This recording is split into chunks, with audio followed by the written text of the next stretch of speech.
it's rainy, it's a rainy night, but thank you to all who's here tonight to celebrate with RR's 40th birthday and of course the 14th anniversary of Carbonzone Unlimited. Alright, good evening everyone. My name is Mark. I'm one of the pastors in Victory Katipunan. Thank you so much RR for inviting us over. It's really a great honor and privilege for us to witness what God is doing in and through your lives. Alright? So happy birthday, bro.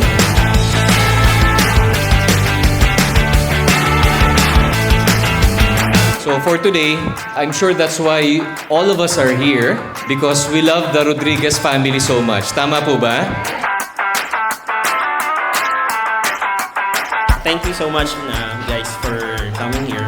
You were able to spare, time, effort na pumunta at i-share yung time nyo with us. At the time, walang naniniwala na okay si Carbonzone. Sabi ni Peter, dude, sikat na yung pangalan. You just need to believe, di ba? Tayo ka ulit, bangon ulit.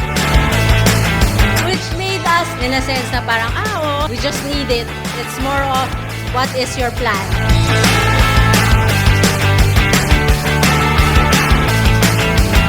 Sometimes when the business is already booming, again, wala nang time. Pero during those dry seasons, you were so like praying and kneeling to God, Lord, please answer this prayer. So that's why every time in this chapter, God would say, remember what I've done. You guys would encounter some difficulties. Sa business, lagi naman nandyan yan. Minsan up, minsan down, no? Always look back, what God has done. You shall remember the Lord your God, for it is He who gives you the power to produce wealth.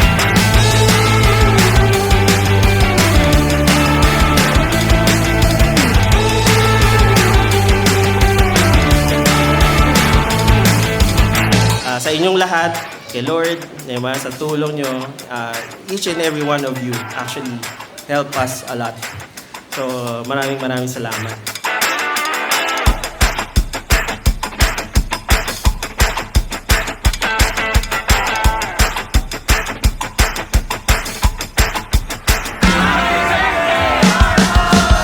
Yun, marami pang storya, kumbaga sobrang haba, pero yun yung masasummarize namin yung story namin. So again, thank you Lord. Thank you for using these people to help us, diba? During the time that we need them, and also until now, they're helping us to mapalago, mapalaki, diba? Kung ano man yung binigay sa amin ni Lord na blessing and grace. Again, salamat po na marami sa inyo.